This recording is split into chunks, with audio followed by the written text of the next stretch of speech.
नमस्कार, मैं रवीश कुमार। 6 जून की शाम राहुल गांधी ने एक इमरजेंसी प्रेस कॉन्फ्रेंस की और मांग की कि 3 जून को शेयर बाजार उछला और 4 जून को धड़ाम से गिर गया। ये किसे फायदा पहुंचाने के लिए हुआ होगा?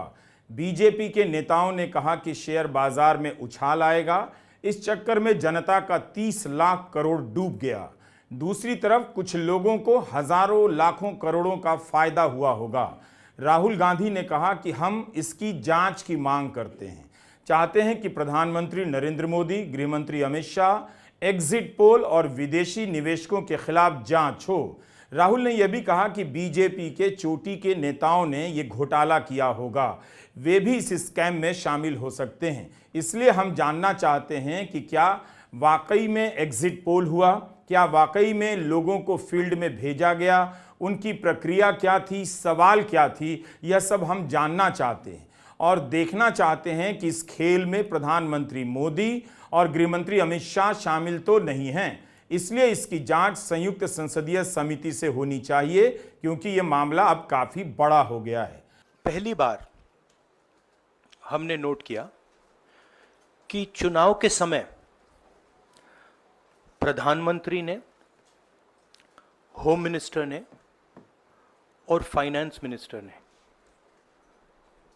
स्टॉक मार्केट पर टिप्पणी दी।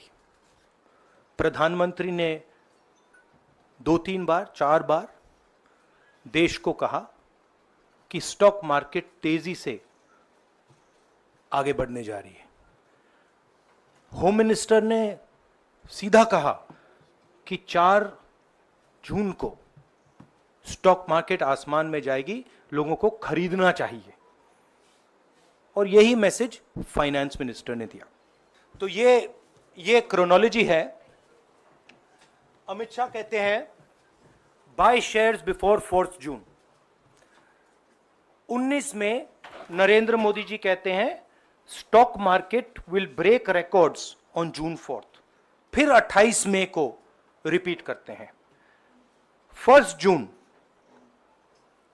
मीडिया झूठे एग्जिट पोल रिलीज करती है। बीजेपी का ऑफिशियल जो इंटरनल सर्वे था वो उनको 220 सीट दे रहा था। तो ये इंफॉर्मेशन बीजेपी के लीडर्स के पास था। इंटेलिजेंस एजेंसीज ने 200 और 220 के बीच में सरकार को बताया था कि उनकी सीट्स आ रही हैं। 3 जून को स्टॉक मार्केट सारे रिकॉर्ड तोड़ देता है और 4 जून को खटाक से स्टॉक मार्केट अंडरग्राउंड चला जाता है। ये देखिए 31 मई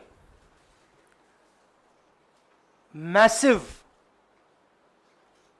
stock activity, more than double what was there on 30th, more than double what was there on 29, 28। ये अनोमली देखिए। ये कौन लोग हैं? ये वो लोग हैं जो जानते हैं कि कोई ना कोई घपला हो रहा है। हजारों करोड़ रुपए यहां पे इन्वेस्ट हुए हैं, फॉरेन इन्वेस्टर्स ने इन्वेस्ट किए हैं और उसके बाद 30 लाख करोड़ रुपए का लॉस होता है। किसका लॉस होता है? रिटेल इन्वेस्टर्स का लॉस होता है। तो ये जो आप देख रहे हैं हिंदुस्तान की स्टॉक मार्केट की हिस्ट्री का सबसे बड़ा स्कैम है और इसके बारे में हम कुछ सवाल पूछना चाहते हैं। प्रधानमंत्री ने देश की जनता को इन्वेस्टमेंट एडवाइस क्यों दी और 5 करोड़ परिवारों को जो इन्वेस्ट करते हैं उनको प्रधानमंत्री ने, होम मिनिस्टर ने स्टॉक खरीदने का आदेश क्यों दिया? दूसरा, दोनों इंटरव्यूज जो किए गए थे वो अदानी जी के जो चैनल्स हैं उनको दिए गए थे। उन पर सेबी का इन्वेस्टिगेशन हो रहा है, तो उन चैनल्स का क्या रोल है। और बीजेपी के बीच में जो फेक एग्जिट पोलस्टर्स हैं और ये जो फॉरेन इन्वेस्टर्स हैं, इनके बीच में क्या कोई रिश्ता है, और अगर रिश्ता है तो क्या है। हम जेपीसी चाहते हैं, हम इन्वेस्टिगेशन चाहते हैं, और देश इसकी सच्चाई जानना चाहता है।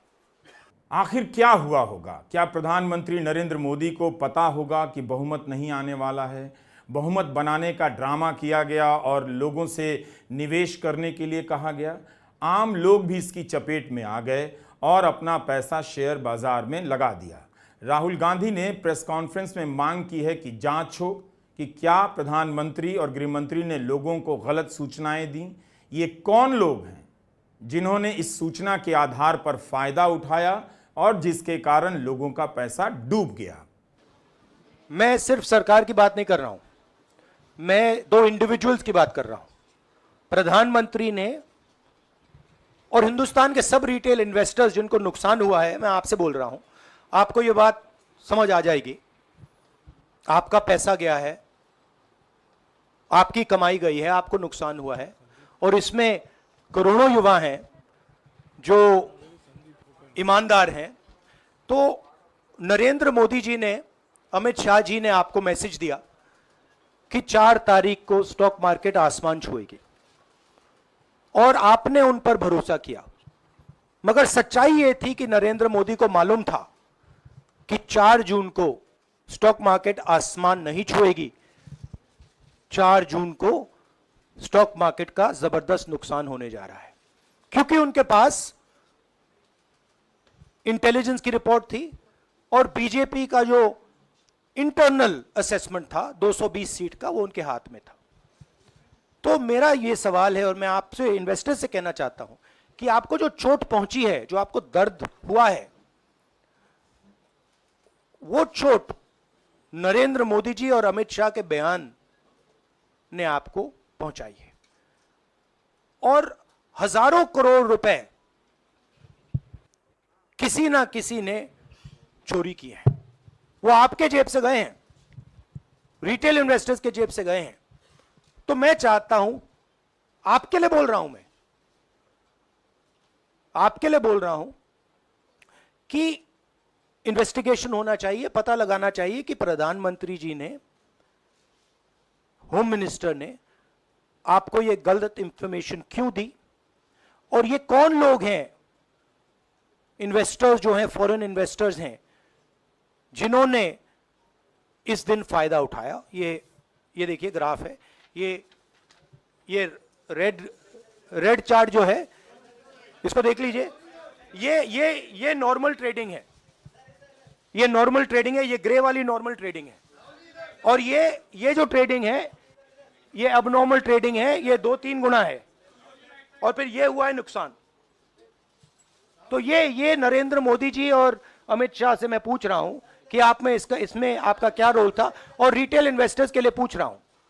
क्या सच सच बताइएगा, क्या आपने भी प्रधानमंत्री मोदी और गृहमंत्री अमित शाह की बातों पर भरोसा किया, शेयर बाजार में लगा दिया और पैसा डूब गया? नहीं बताना चाहते, आपकी मर्जी, लेकिन डूब गया है जरूर बताइए ताकि हम दूसरों को बता सकें। इतना भरोसा इन दोनों पर कभी मत कीजिए। पूछ लीजिए कि चुनाव में प्रधानमंत्री जी आप इतना व्यस्त हैं, आपको कैसे पता 4 जून को शेयर बाजार में क्या होने वाला है? कैसे कह रहे हैं कि 4 जून को शेयर बाजार उछल जाएगा? क्या वे प्रधानमंत्री के साथ साथ स्टॉक ब्रोकर का भी काम करते हैं? अगर करते हैं तो पूछिए कि खुद करते हैं या उन्हें कोई इनपुट देता है। यह भी पूछिए कि उन्होंने किस किस शेयर में पैसे लगाए हैं, उन्हें किसने ये जानकारी दी कि 4 जून को शेयर बाजार में उछाल आने वाला है। क्या ये किसी छोटे से गिरोह का खेल होगा कि पैसा बनाते हैं? आप अपने आप भरोसा करें तो ठीक बात है, लेकिन अगर आपने प्रधानमंत्री मोदी और गृहमंत्री अमित शाह पर भरोसा कर शेयर में पैसे लगाए हैं, वो डूबा है, तो इसकी जांच तो होनी चाहिए। ये पैसा कहां डूबा, किन शेयरों का डूबा, उसका अध्ययन तो कीजिए। आपने अगर अदानी समूह में लगाया तो डूब गया होगा, सरकारी कंपनियों में लगाया कि सरकार आ रही है तो डूब गया होगा। 4 जून को सबसे अधिक इन्हीं में गिरावट आई है। जिन लोगों ने भी पैसा लगाया होगा वे बड़े बेवकूफ़ बने होंगे। धर्म के नाम पर बेवकूफ़ तो बन ही रहे थे, अब पैसे के नाम पर भी बन रहे हैं। उसमें अदानी इन्वॉल्व हो सकता है, मगर ये अदानी से बहुत बड़ी चीज़ है। इसमें बीजेपी के सबसे बड़े नेताओं ने कहा है, रिटेल इन्वेस्टर्स को मैसेज दिया है कि आपको स्टॉक खरीदना चाहिए। उनके पास इंफॉर्मेशन थी कि एग्जिट पोल्स गलत हैं, उनके पास इंफॉर्मेशन थी कि बीजेपी को फुल मेजॉरिटी नहीं मिलने वाली है, और वो जानते थे 3 जून को और 4 जून को क्या होने वाला है। कितने का? 30 लाख, कितना 30 लाख करोड़ का नुकसान हुआ है। कितने का? 30 लाख करोड़ रुपए का नुकसान हुआ है, और हजारों लाखों करोड़ रुपए का चुने हुए लोगों को फायदा हुआ है। और हम इंक्वायरी चाहते हैं प्रधानमंत्री पर, होम मिनिस्टर पर, जिन्होंने एग्जिट पोल किया उन पर, और ये जो फॉरेन इन्वेस्टर्स हैं उन पर। बट मुझे लगता है कि जो पहले राजनीतिक सिचुएशन थी, जिस इंप्यूनिटी के साथ प्रधानमंत्री पहले काम करते थे, मुझे लगता है वो अब खत्म हो गया है, तो दूसरा नतीजा आएगा। 4 जून शेयर बाजार के लिए यह 4 साल का सबसे खराब दिन साबित हुआ। जिस प्रधानमंत्री ने पूरे चुनाव में नौकरी की बात नहीं की, आपकी कमाई की बात नहीं की, उन्होंने शेयर मार्केट में पैसा लगाने की बात की। गृह मंत्री अमित शाह ने भी की, इन्हीं दोनों ने की। कहा कि 4 जून को शेयर बाजार ऊपर जाएगा। समझदार लोगों ने तो 3 जून को ही पैसा निकाल लिया, लेकिन जिस किसी ने प्रधानमंत्री की बात पर भरोसा कर बाद में पैसा लगाया होगा, या एग्जिट पोल के आंकड़ों से उत्साहित होकर लगाया होगा, सोचा होगा कि 4 को डबल हो जाएगा, वो बर्बाद हो गया होगा। क्योंकि 4 को शेयर बाजार 3000 अंक से ज्यादा नीचे गया। वैसे भी जब देश का प्रधानमंत्री और गृह मंत्री आपसे शेयर बाजार में पैसा लगाने के लिए कहे, तो सबसे पहले आपके कान खड़े हो जाने चाहिए कि कहीं पैसा बनाने का बड़ा खेल तो नहीं हो रहा है। और उस खेल में कौन शामिल है? भारत सरकार के पूर्व सचिव और पूर्व आईएएस अधिकारी EAS शर्मा ने आर्थिक मामलों के सचिव को पत्र लिखा है कि यह बात परेशान करने वाली है कि प्रधानमंत्री मोदी ने शेयर बाजार में उछाल की बात की, यानी लोगों को इशारा किया कि वे शेयर बाजार में निवेश करें और फायदा होगा। 3 जून को शेयर बाजार में जबरदस्त उछाल आया और 4 जून को उससे भी ज्यादा गिरावट आ गई। इससे छोटे निवेशक बर्बाद हो गए। लोगों ने भरोसा कर लिया, हो सकता है पीएम मोदी को कुछ पता हो, वे शेयर बाजार में पैसा लगाने का संकेत दे रहे हैं।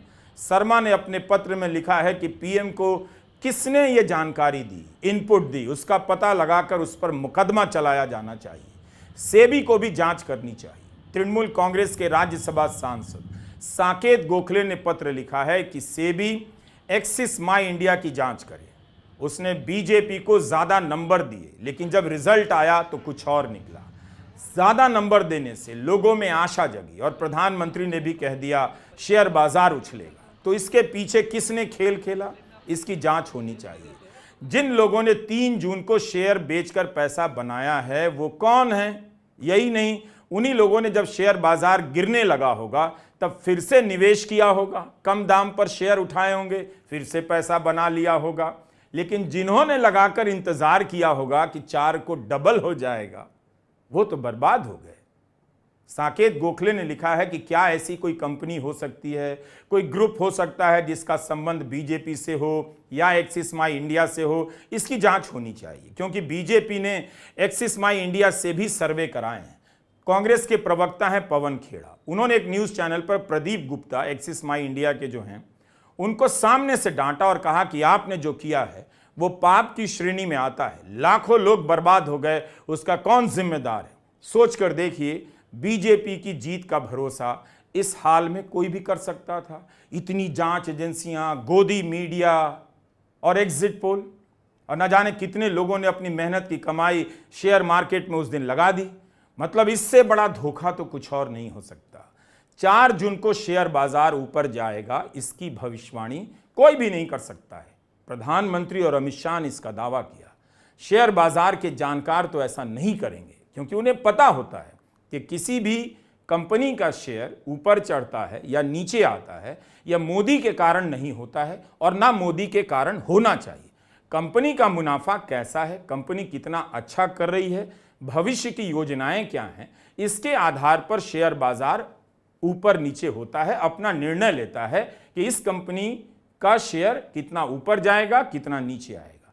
लेकिन यहां माहौल बनाने के लिए जनता के साथ एक बड़ा धोखा किया गया लगता है।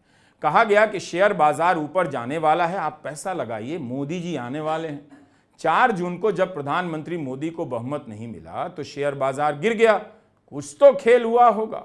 नतीजों को शेयर बाजार से जोड़ने के पीछे किसका दिमाग रहा होगा, हित रहा होगा।